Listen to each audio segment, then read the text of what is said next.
एषां त्वन्तगतं पापं जनानां पुण्यकर्मणां ते द्वन्द्वमोह निर्मुक्ता भजन्ते मां दृढ़व्रता। नमस्कार, उदय इंडिया डिजिटल में आपका स्वागत है।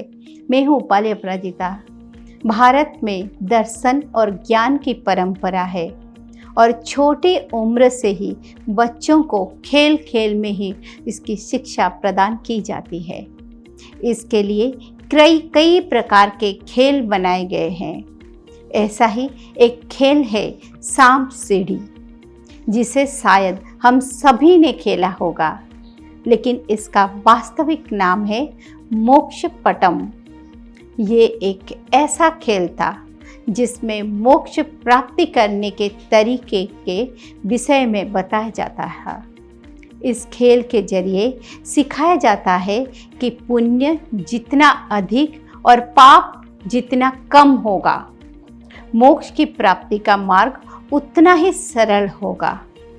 कुछ स्थान पर इस खेल को परम पद सोपान और ज्ञान चौपट के नाम से जाना जाता है। पाप और पुण्य के कार्य और उनसे प्राप्त होने वाले फल के विषय इस खेल को बनाया गया है, जिससे कि विशेषकर बच्चे कम आयु से ही पाप और पुण्य का अंतर समझ सके और उसी के अनुसार आचरण करे। इस खेल की उत्पत्ति 13वीं शताब्दी की मानी जानी है। इसकी रचना महाराष्ट्र के महान संत श्री ज्ञानेश्वर ने केवल 18 वर्ष की आयु में सन 1293 में की थी। आज का सांप सीढ़ी का खेल 100 खानों में बंटा रहता है, किंतु मोक्ष पटम की मूल स्वरूप में ये समांतर और लंबतर 9/9 के 81 खानों में बंटा रहता था। इनमें से पहला खाना जन्म एवं अंतिम खाना मोक्ष का होता था। खिलाड़ी का लक्ष्य अपने जन्म के खाने से प्रारंभ कर सभी प्रकार के पाप और पुण्य से होते हुए मोक्ष तक पहुंचना था। मोक्ष तक पहुंचने के साथ ही ये खेल समाप्त हो जाता था। बाद में कुछ अन्य गुणों को भी जोड़कर इसकी कुल संख्या 132 तक पहुंच गई थी। मोक्ष पटम में पाप को सर्प और पुण्य को सीढ़ी के जरिए दर्शाया जाता था। इनमें जहां सर्प क्रोध, हिंसा, लालच, आलस्य इत्यादि दुर्गुणों को दर्शाते हैं, जो कि आपको नीचे धकेले देते हैं, वहीं सीढ़ी परोपकार, सहायता, धर्म, विद्या, बुद्धि इत्यादि को दर्शाती है, जो कि आपको आगे बढ़ाते हुए मोक्ष तक लेके जाती है। यदि खिलाड़ी पुण्य रूपी सीढ़ी को प्राप्त करते करते सबसे ऊपर पहुंच जाए तो उसे मोक्ष की प्राप्ति होती थी, लेकिन अगर पाप रूपी सर्प उसे डस ले तो सबसे नीचे पहुंच जाएगा। फिर उसका पुनर्जन्म होगा और वो जन्म मृत्यु के चक्कर में फंसा रह जाएगा। इन विभिन्न सर्पों और रस्सियों में 4 सबसे बड़े सर्प और 4 सबसे बड़ी रस्सियां होती थी, जो कि 4 महान पाप और 4 महान पुण्यों को दिखाता था। ये 4 महान पाप है गुरु पत्नी गमन, चोरी करना, मदिरा पान और ब्रह्म हत्या, जबकि 4 महान पुण्य है सत्य, तप, दया और दान।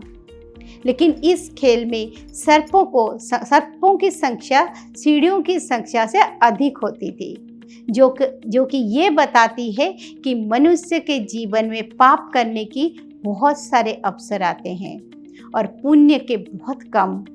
अतः पुण्य का कोई अवसर हाथ निकलने नहीं देना चाहिए और पाप से सदैव बचकर रहना चाहिए। मोक्ष पटम के अलग अलग खानों के भी अलग अलग गुण हैं, जो कि कुछ इस प्रकार के होते हैं। जन्म, माया, क्रोध, लोभ, भूलोक, मोह, मद, मत्सर, काम, तपस्या, गंधर्वलोक, ईर्षा, अंतरिक्ष, भूलोक, नागलोक, द्वेष, दया, हर्ष, कर्म, दान, समान, धर्म, स्वर्ग, कुसंग, सत्संग, शोक, परम धर्म, सद्धर्म, अधर्म, उत्तम, स्पर्श, महलोक, गंध, रस, नरक, शब्द, ज्ञान, प्राण, अपान, व्यान, जनलोक, अन्न, सृष्टि, अविद्या, सुविद्या, विवेक, सरस्वती, यमुना, गंगा, तपलोक, पृथ्वी, हिंसा, जल, भक्ति, अहंकार, आकाश, वायु, तेज, सत्यलोक, सद्बुद्धि, दुर्बुद्धि, प्रेतलोक, तामस, प्रकृति, दुष्कृत्य, आनंद लोक, शिवलोक, वैकुंठलोक, ब्रह्मलोक, सत्वगुण, रजोगुण, तमोगुण। मोक्ष पटम का ये खेल 19वीं शताब्दी में इंग्लैंड पहुंचा और फिर सन 1943 में ये अमेरिका पहुंचा, जहां मिल्टन ब्रिडल नामक व्यक्ति ने इसे आसान बनाकर स्नेक एंड लैडर का नाम दिया। जहां मोक्ष पटम में इस खेल में मनोरंजन के साथ साथ ज्ञानवर्धन होता था, वही अंग्रेजों ने इसे केवल मनोरंजन के लिए रखा और ज्ञान तथा शिक्षा की बात निकालकर बाहर कर दिया। और आज हम भारतीय भी अपने प्राचीन मोक्ष पटम को भूलकर सांप सीढ़ी में उलझ गए हैं। ये वीडियो मैंने इसीलिए बनाया है कि हम लोग भारत के प्राचीन ज्ञान परंपरा को जानें और समझें। अगर आपको आज मोक्ष पटम कहीं मिले तो उसे अवश्य खरीदें और उसका प्रयोग अपने बच्चों को उसी प्रकार संस्कार देने में करें जैसे कि इसके आविष्कारक संत श्री ज्ञानेश्वर की इच्छा थी। धर्म की जय हो।